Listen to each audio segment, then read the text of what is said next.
To पवन वाग academy. आशा है सब लोग अच्छे होंगे, सुरक्षित होंगे और पढ़ाई अच्छी चल रही होगी। एज यू नो स्टूडेंट, हम लोग क्लास 12th का जो चैप्टर है प्लांट वाटर रिलेशन, उसको हम लोग कंटिन्यू कर रहे हैं। लास्ट सेशन वीडियो में मैंने आप लोगों को जो फ्लोएम वाला पार्ट था, हम लोगों ने जो जाइलम टिश्यूज के थ्रू जो वाटर ट्रांसपोर्ट होता है, मिनरल आइंस का ट्रांसपोर्टेशन होता है, उसको हमने कवर कर लिया था, पूरा कंप्लीट कर लिया था। और हम लोगों ने स्टार्ट किया था कि फ्लोएम टिश्यूज के थ्रू किस तरीके से फूड का ट्रांसपोर्ट ट्रांसलोकेशन होता है। तो फूड में एक्चुअली क्या होता है कि जो फ्लोएम टिश्यूज होती हैं, फूड को अपवर्ड, डाउनवर्ड, लेफ्ट और राइट चारों डायरेक्शन में ट्रांसलोकेट करती हैं। मेनली हमारी दो ही होती हैं, लॉन्गिट्यूडनल और लैटिट्यूडनल। तो सबसे पहले हम लोगों ने कंप्लीट किया था यहाँ पे vertical translocation, that is longitudinal वाला। और मैंने कहा था कि इसका जो दूसरा वाला है रेडियल ट्रांसलोकेशन या लेटरल ट्रांसलोकेशन, उसको हम लोग अपने नेक्स्ट सेशन से स्टार्ट करेंगे। तो आज हम लोग यहाँ लेटरल ट्रांसलोकेशन से ही स्टार्ट करने वाले हैं। It occurs in the root and stem.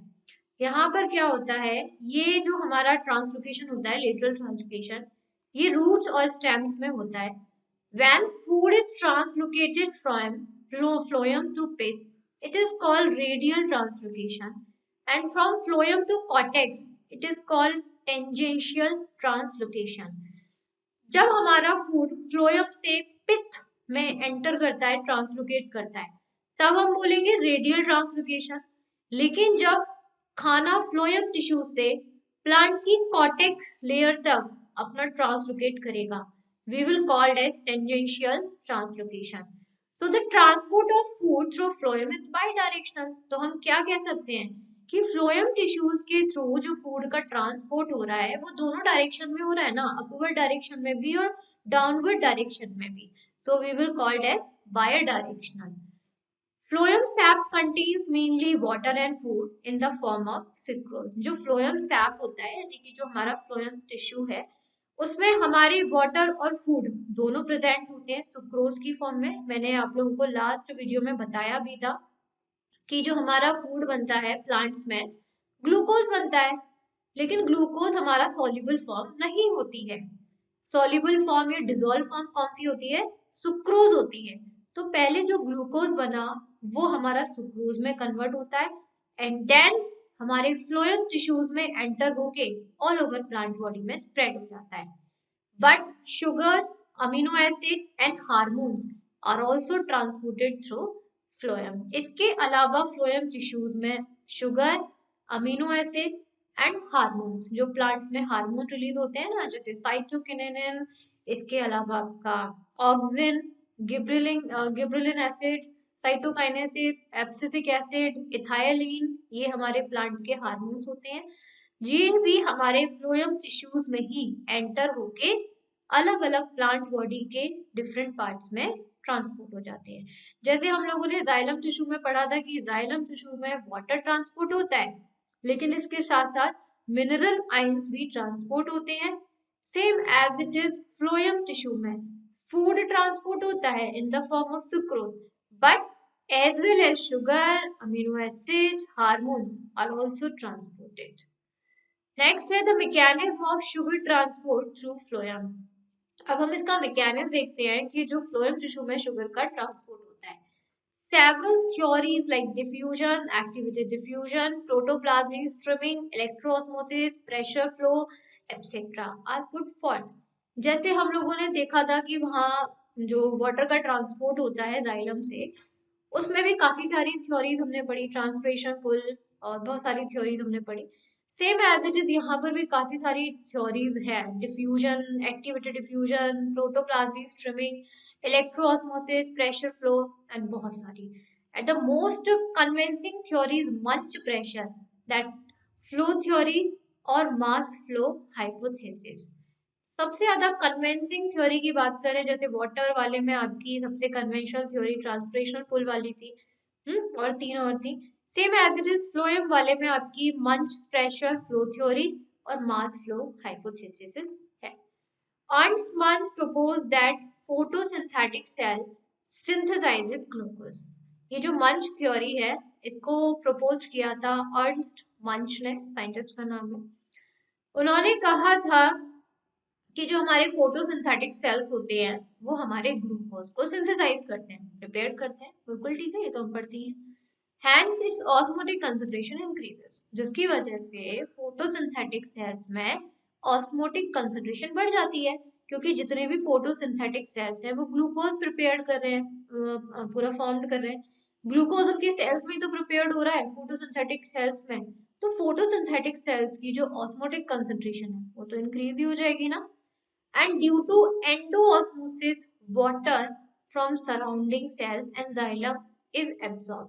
और यहाँ पर सेल्स के आसपास क्या होता है, वाटर प्रेजेंट होता है, जाइलम टिश्यूज होती है, वाटर प्रेजेंट होता है। अब हम लोगों ने क्या पढ़ा है, एंडोऑस्मोसिस प्रोसेस पढ़ी थी आप लोगों ने, एक्सोऑस्मोसिस, एंडोऑस्मोसिस, ये सारी प्रोसेस पढ़ी है। एक एंडोऑस्मोसिस होती है जिसमें क्या होता है कि जो वाटर है सेल्स के इनसाइड एंटर हो जाता है। होता है कि नहीं होता, अंदर एंटर हो जाता है। Sales become turgid. अब यहाँ पर क्या था कि सेल के अंदर पहले से फूड प्रेजेंट था, ग्लूकोज था। अभी सेल के अंदर थोड़ी सी जगह खाली है, ठीक। अब सेल के आसपास क्या है, वाटर प्रेजेंट होगा, डेफिनेट सी बात है, वाटर तो होगा ही होगा।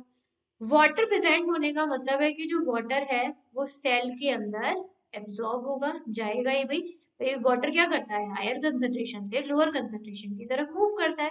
और जब सराउंडिंग वाटर को पता है कि सेल के अंदर जगह खाली है, सराउंडिंग वाटर को पता है कि सेल के अंदर जगह खाली है, तो भाई वो तो अंदर जाएगा ही जाएगा, हायर कंसंट्रेशन से लोअर कंसंट्रेशन की तरफ मूव करेगा। जैसे ही ये वाटर सेल के अंदर मूव ऑन किया, सेल बिकम टर्जिड। टर्जिड मतलब उसका जो टर्गर प्रेशर था, उसके अंदर जो पूरे कंटेंट था, उसकी पूरा जो फूड का वाटर का जो कंटेंट था वो बढ़ गया अचानक से, राइट, जिसकी वजह से टर्गर प्रेशर इंक्रीज हो गया। Now the sugar from photosynthetic cell is forced ultimately into the seed tube of the vein. अब यहाँ पर होता क्या है कि जो हमारे फोटोसिंथेटिक सेल है, इसी के एडजेसेंट साइड से हमारे फ्लोएम टिश्यू जा रहे होते हैं। वो तो भाई पैरेलल चलते ही रहते हैं, जहाँ सेल्स है वहाँ हमारे फ्लोएम टिश्यू, जाइलम टिश्यू ये प्रेजेंट होते हैं। अब हमने देखा कि सेल पे लग रहा है टर्गर प्रेशर। टर्गर प्रेशर आप लोग क्लास में पढ़ के आए, भूलिएगा मत। अब पता है कि हमें कि सेल पे लग रहा है टर्गर प्रेशर। अब टर्गर प्रेशर की वजह से क्या होगा, इसके अंदर जो ग्लूकोज है, यानी कि सबसे पहले क्या हुआ कि जो ग्लूकोज था जो कि फोटोसिंथेटिक सेल्स में बना था, उसके अंदर वाटर ऐड हो गया, वाटर के साथ और भी मिनरल्स ऐड हो गए। तो सबसे पहली बात तो ये जो ग्लूकोज है वो किस में कन्वर्ट हो गया, हमारे सुक्रोज में, जो कि डिजोल्व फॉर्म होती है ग्लूकोज की। यही तो पढ़ा हमने, फ्लोएम टिश्यू में फूड सुक्रोज की फॉर्म में एंटर करता है, ट्रांसलोकेट होता है। कैसे कन्वर्ट हुआ, ये ऐसे कन्वर्ट हुआ कि फोटोसिंथेटिक सेल्स में ग्लूकोज की प्रेजेंस थी, वाटर भी प्रेजेंट था, काफी सारे मिनरल्स भी एड अप हो गए, जिसकी वजह से ग्लूकोज अपने डिजोल्व फॉर्म सुक्रोज में कन्वर्ट हो गया। अब जैसे ही यहाँ पर ये सुक्रोज में कन्वर्ट हो गया, लेकिन हमारे सेल में तो टर्गर प्रेशर लग रहा है। ये सुक्रोज ज्यादा टर्गर प्रेशर होने की वजह से इसके पास में जो फ्लोएम टिश्यूज है, उन फ्लोएम टिश्यूज के वेन सेल्स में जो सीव ट्यूब्स होती हैं, फ्लोएम टिश्यू में जो सीव ट्यूब्स होती हैं उसमें एंटर कर जाता है, क्योंकि वही सेल पे बहुत ज्यादा प्रेशर लग रहा है, सेल के अंदर बिल्कुल भी कंसंट्रेशन नहीं प्रेजेंट है कुछ और चीज को ऐड होने की। तो ये क्या हुआ कि ये आपका फ्लोएम टिश्यूज के सीव ट्यूब्स में एंटर हो गया। This is called the loading of when. इसे हम लोग बोलते हैं लोडिंग ऑफ वेन। लोडिंग का मतलब समझते हैं ना, ये ट्रक होता है, ट्रक में जब सामान भरा जाता है लोड करते हैं, उसे लोडिंग कर रहे हैं। तो यहाँ पर भी यही है कि अभी फ्लोएम टिश्यू खाली थे लाइक अ ट्रक, अब इसके अंदर सामान भर दिया, सुक्रोज भर दिया, तो लोडिंग कर दी ना, loading of when. And at the sink end, root cell utilizes sugar and also polymerizes excess sugar into the starch. अब यहाँ पर क्या होता है कि जैसे ही हमारा फूड सोर्स से सिंक की तरफ जाता है, सिंक से इन द सेंस अपने स्टेम, ब्रांचेस, पर्टिकुलर पार्ट में जाता है, रूट्स में जाता है। अब यहाँ पे जितने भी सेल्स होंगे स्टेम के, ब्रांचेस के, फ्लावर्स के, रूट्स के, वो उस शुगर को यानी कि सुक्रोज को यूटिलाइज कर लेंगे एंड अगर जो जितना शुगर उनको रिक्वायर है अपने ग्रोथ और डेवलपमेंट के लिए वो उतना यूज कर लेते हैं। बाकी की जो शुगर बच जाती है वो किस में कन्वर्ट हो जाती है, स्टार्च में कन्वर्ट हो जाती है। आपने पढ़ा है ना कि प्लांट में जो स्टोर फूड होता है वो स्टार्च होता है, तो बाकी की जो शुगर बच गई जरूरत नहीं है वो स्टार्च में कन्वर्ट हो जाती है। और स्टार्च प्लांट के फ्रूट, लीव्स एंड रूट वाले पार्ट में क्या है, स्टोर हो जाता है, क्योंकि हम फ्रूट भी खाते हैं, लीव्स भी खाते हैं ना, पालक, मेथी, धनिया, क्या है, लीव्स ही तो है। रूट खाते हैं, रूट्स इन द सेंस जैसे कैरेट हो गई, रेडिश हो गई, दीज आर द रूट्स। ये स्टार्च फिर हम लोग खाते हैं। It's osmotic concentration is lower. अब क्या हुआ कि जो सेल्स में जो उसकी कंसंट्रेशन बहुत ज्यादा हाई हो गई थी, अब वो लो हो गई, क्योंकि उससे क्या हो गया, एक्सो ऑस्मोसिस हो गया। एक्सो ऑस्मोसिस मतलब कि उसके अंदर जो सुक्रोज था डिजोल्व फॉर्म में, वो फ्लोएम टिश्यूज के सीव ट्यूब्स में एंटर हो गया, and water in the root cell is lost to surrounding cells. और इसके आसपास जो वाटर था वो भी लॉस्ट हो गया, कम हो गया ना, क्योंकि वाटर अंदर एंटर हो गया तो वाटर आसपास सराउंडिंग में कम हो गया, जिसकी वजह से सेल की टर्जिडिटी भी क्या हो गई, डिक्रीज हो गई। Turgor pressure is lower, turgor pressure lower हो गया। Hence, a turgor pressure gradient is developed from sieve tube in the leaf to the root cell. अब ये टर्गर प्रेशर इंक्रीज कहाँ हुआ, सेल से तो टर्गर प्रेशर डिक्रीज हो गया, लेकिन ये टर्गर प्रेशर कहीं और इंक्रीज हो गया। और जहां ये इंक्रीज हुआ वो थी हमारी फ्लोएम टिश्यू, क्योंकि पूरा का पूरा जो भी फूड था सुक्रोज डिजोल्व फॉर्म में, वो सेल से निकल के फ्लोएम टिश्यू के सीव ट्यूब्स में एंटर हुआ था ना, डिफ्यूजन प्रोसेस के थ्रू डिफ्यूज हो गया था। तो सेल की तो कंसंट्रेशन कम हो गई, लेकिन कंसंट्रेशन कहाँ की बढ़ गई भाई, फ्लोएम टिश्यू की बढ़ गई। और फ्लोएम टिश्यू में टर्गर प्रेशर हो गया developed, and consequently food is translocated along the concentration gradient passively. अब यहाँ पर क्या होगा, इसी टर्गर प्रेशर की वजह से, कैसे, जैसे ये एक सीव ट्यूब, फिर यहाँ से दूसरी सीव ट्यूब, फिर थर्ड सीव ट्यूब, बहुत सारी सीव ट्यूब्स होती हैं, बहुत सारे फ्लोएम टिश्यूज होते हैं। सपोज करिए कि यहाँ पर सेल था जहां पर खाना प्रेजेंट था इस सेल में, इस सेल ने अपने खाने को किसको डिफ्यूज कर दिया, इस वाले सीव ट्यूब को कर दिया, जिसकी वजह से इस सीव ट्यूब का जो टर्गर प्रेशर था इंक्रीज हो गया। और जब टर्गर प्रेशर इंक्रीज हो गया तो वही फूड को तो जगह चाहिए ना रहने के लिए, ये फूड इस सीव ट्यूब को छोड़ के लोअर कंसंट्रेशन वाली सीव ट्यूब में एंटर हो जाएगा, ये खाना इधर चला गया, राइट। अब यहाँ पे ये वाली जो सीव ट्यूब है, अगेन इसकी कंसंट्रेशन हाई हो गई, लेकिन जो ऊपर वाली कंसंट्रेशन उसकी तो लो है ना, अगेन ये हायर कंसंट्रेशन का फूड हमारा आगे जाके जो खाली लोअर कंसंट्रेशन की सीव ट्यूब है उसमें एंटर हो जाता है, एंड देन फूड हमारा एक लीव्स से, फोटोसिंथेटिक सेल से, जहाँ पर खाना बना है उस जगह से प्लांट के डिफरेंट बॉडी या पार्ट में ट्रांसपोर्ट हो जाता है। इसे हम लोग बोलते हैं वेन अनलोडिंग। इसे हम क्या कहेंगे, वेन अनलोडिंग। क्यों, क्योंकि जब एक सीव ट्यूब में खाना भरा था तो उसने अपने खाने को फिर दूसरे को दे दिया, उतार दिया ना, अपना वजन भारी, अपना वजन तो खाली कर दिया, दूसरा जब भर गया तो उसने तीसरे को कर दिया। तो अब क्या कर रही है, ये जो सीव ट्यूब्स के अंदर वेन है वो अपने आप को अनलोड कर रही है, and at the sink end sugar is used and excess water exudes into the xylem। अब क्या होता है कि जो फूड है प्लांट्स के डिफरेंट पार्ट्स में तो स्प्रेड हो ही चुका है, लेकिन फूड में हमारा कुछ वाटर भी तो प्रेजेंट था ना, तभी तो सुक्रोज बना था। वो सुक्रोज कब बना था, जब हमारे ग्लूकोज में वाटर और मिनरल साइंस एड अप हो गए थे, तो ये ग्लूकोज हमारे सुक्रोज डिजोल्व फॉर्म में बन गया था, राइट। अब ये सुक्रोज क्या है, सुक्रोज जो फूड है वो तो प्लांट्स के पार्ट्स ने यूज कर लिया, लेकिन इस सुक्रोज में जो वाटर की कंसंट्रेशन थी एक्स्ट्रा कंटेंट में, वो वाटर दोबारा से फ्लोएम टिश्यू से निकल के अपने जाइलम टिश्यू में एंटर हो जाता है। And the main objection to this theory is that this mechanism does not explain bidirectional transport of food। देखिए वैसे तो ये थ्योरी पूरी सही है, ऐसे ही होता है, कोई दिक्कत नहीं है इसमें, कुछ भी गलत नहीं है।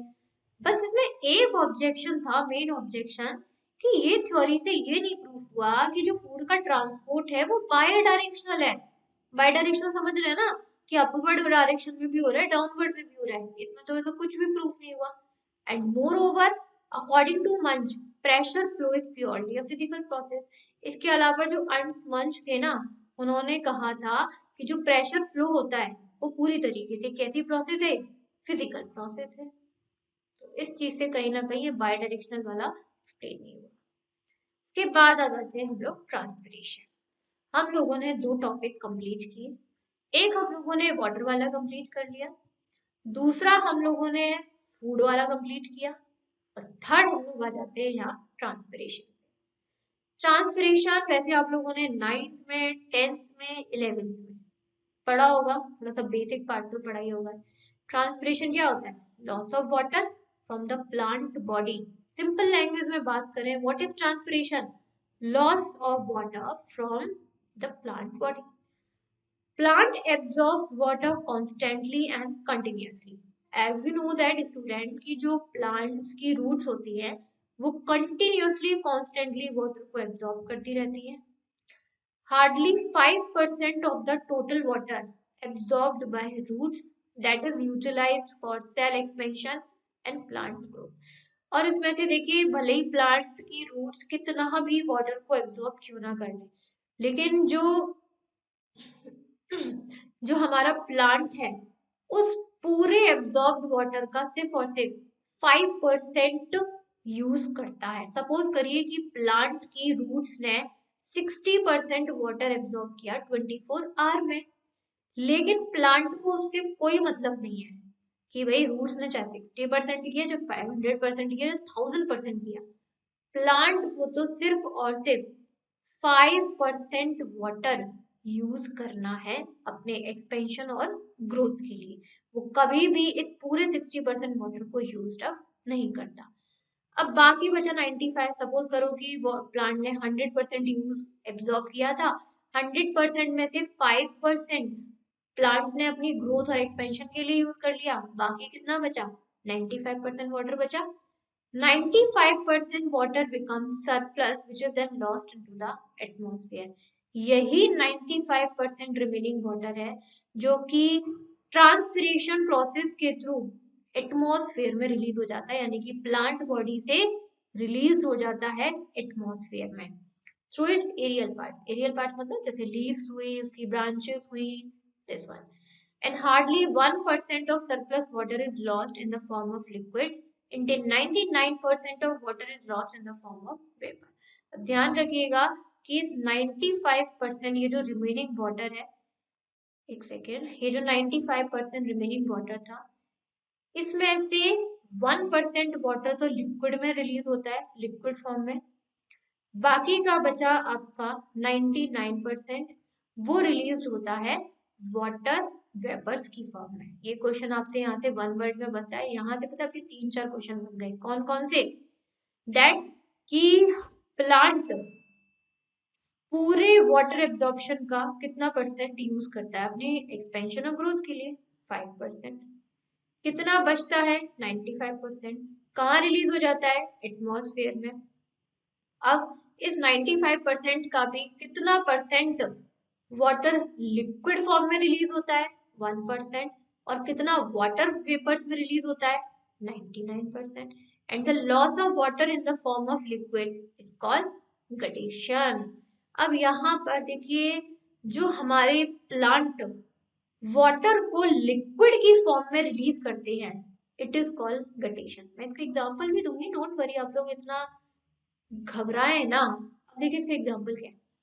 एग्जाम्पल है कि जब आप लोग सुबह सुबह उठते हैं तो सुबह सुबह आप लोगों ने देखा होगा लीव्स के यहाँ एकदम कॉर्नर पर, मार्जिन वाले एरिया पर, बॉर्डर पर आपने वाटर की ड्रॉपलेट्स देखी होंगी, बूंदे।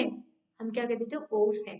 बोलते कि नहीं बोलते? सबने देखा होगा, ऐसा कोई नहीं है जिसने ये चीज ना देखी हो। वाटर के जो फ्लावर्स होते हैं, सॉरी वाटर के नहीं, प्लांट्स के जो फ्लावर्स होते हैं, लीव्स होती हैं, राइट, उनपे आप देखो इनकी चारों तरफ उनकी बॉर्डर या मार्जिन पर ऐसी ये बूंदे प्रेजेंट रहती है। क्या प्रेजेंट रहती है? बूंदे प्रेजेंट रहती है सुबह, स्पेशली मॉर्निंग के टाइमिंग पर। क्या हो रहा है? लॉस ऑफ वाटर होता है। लॉस ऑफ वाटर हो रहा है प्लांट बॉडी में से, किसकी फॉर्म में? लिक्विड की फॉर्म में। This process is called guttation.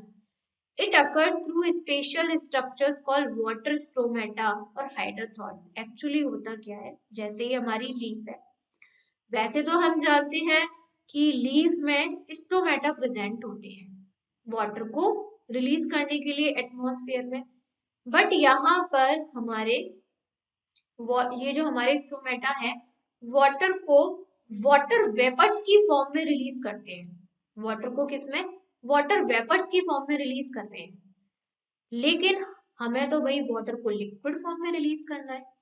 इसीलिए जो हमारी कुछ प्लांट की लीव्स होती हैं, स्टेम, फ्लावर्स या फिर फ्रूट्स की जो मार्जिन होती है ना, ये एकदम एकदम कॉर्नर जो बॉर्डर वाला पार्ट होता है, यहाँ पर कुछ स्पेशल टाइप की ओपनिंग होती है लाइक अ स्टोमेटा, जिसे हम लोग बोलते हैं हाइड्रोथॉट्स।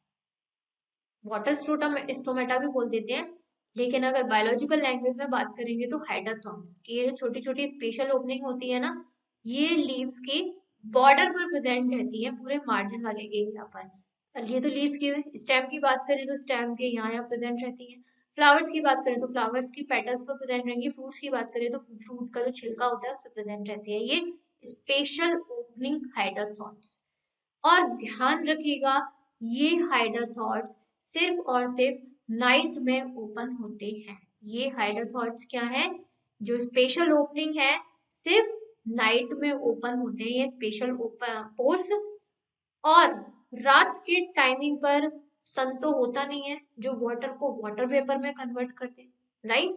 तो इस हाइड्रोथॉट से जितना वाटर रिलीज होता है तो वो हमारे लिक्विड फॉर्म से रिलीज होता है एटमॉस्फेयर में, ना कि वेपर्स की फॉर्म में।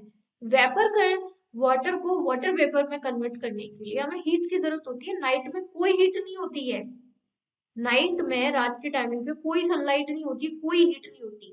तो यहाँ से जो भी वाटर रिलीज होता है इन हाइड्रोथॉट्स स्पेशल ओपनिंग से, वो लिक्विड फॉर्म में रिलीज होता है। तो इसीलिए जब आपको सुबह के टाइमिंग पे वो बूंदे दिखाई देती है ना, वो इसीलिए दिखाई देती है, राइट। एंड एक second, and the loss of water in the form of vapour is called transpiration. अब यहाँ पर हुआ क्या, ये तो हमारे रहे वो वाली बात, उसकी गटेशन वाली बात।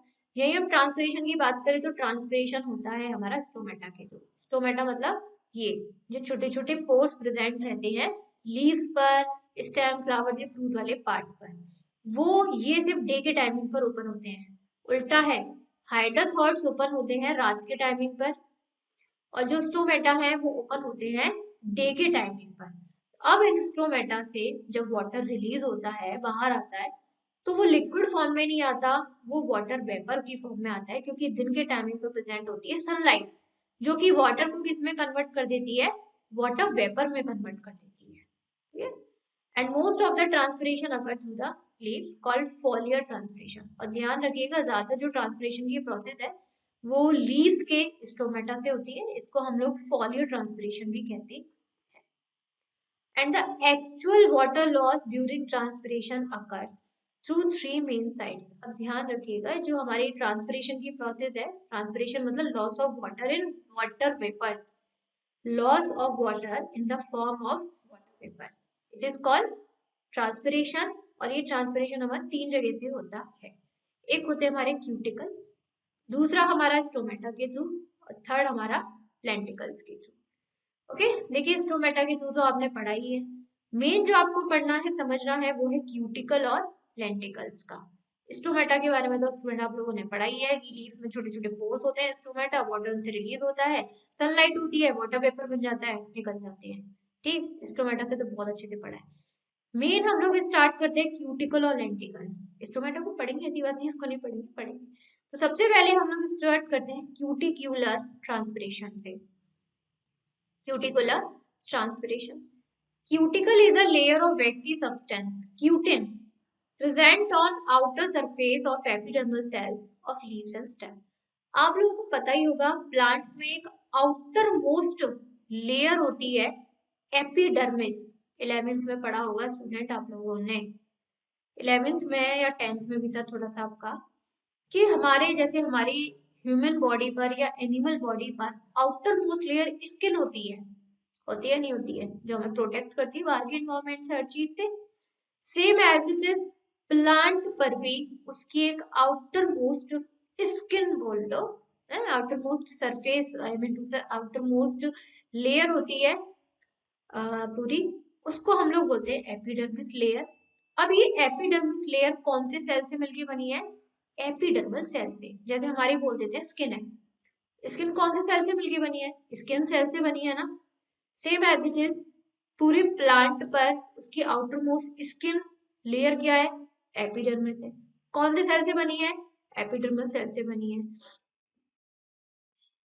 तो यहाँ पे जैसे ये हमारी पूरी एपिडर्मल सेल्स है प्लांट बॉडी पर, अब ये प्लांट बॉडी पर जो एपिडर्मिस लेयर है एपिडर्मल सेल से बनी हुई है। ये एपिडर्मल सेल्स एक वैक्सी सब्सटेंस को रिलीज करते हैं। ये जो एपिडर्मल सेल्स है ना, जैसे हमारे स्किन सेल्स होते हैं, काफी ऑयल को रिलीज करते हैं, प्लस मॉइस्चराइजर रिलीज करते हैं हमारी बॉडी में। सेम एज इट इज यहाँ पर जो एपिडर्मिस की एपिडर्मल सेल्स होते हैं, ये भी एक वैक्सी सब्सटेंस रिलीज करते हैं जिसको हम बोलते हैं क्यूटिन। ऐसे पूरे प्लांट बॉडी पर ऐसे जो लेयर होती है ना एपिडर्मिस, उसके ऊपर ये पूरी वैक्सी सब्सटेंस क्यूटिन रिलीज होता है। और ये पूरी क्यूटिन की लेयर पूरे प्लांट बॉडी पर चढ़ जाती है, जिसे हम लोग बोलते हैं क्यूटिकल। इसी को हमने क्या बोला? Cuticle layer. Cuticle is a layer made up of waxy substance cutin which is secreted by epidermal cells, especially leaves and stems. Now the cuticular transpiration occurs by simple diffusion and contributes 8 to 10% of the total transpiration. अब होता क्या है यहाँ पर, जैसे ये हमारी cuticle layer है, एपिडर्मिस लेयर के ऊपर कौन सी लेयर आ गई? क्यूटिकल। किसकी वजह से? क्यूटिन वैक्सी सब्सटेंस की वजह से। अब यहाँ पर हुआ क्या स्टूडेंट, ध्यान से देखिए कि जो हमारे जैसे हमारे क्या है, ये प्लांट जो हमारा प्लांट होगा उसके नीचे वाटर प्रेजेंट होंगे। प्लांट की एपिडर्मिस लेयर के नीचे बहुत सारे सेल्स की प्रेजेंस होगी, बहुत सारे सेल्स की। अब इन सेल्स के अंदर क्या है? वाटर भी प्रेजेंट होगा, और एक टाइम आएगा कि इस पूरे सेल्स में वाटर का कंसेंट्रेशन बहुत ज्यादा हाई हो जाएगा, टर्गर प्रेशर लगने लगेगा। एक टाइम तो आएगा ना कभी। तो ऐसी कंडीशन में क्या होता है कि जो हमारे ये सेल्स होते हैं जब पूरी तरीके से फिल्ड हो जाते हैं, टर्गर प्रेशर में अप्लाई होने लगता है।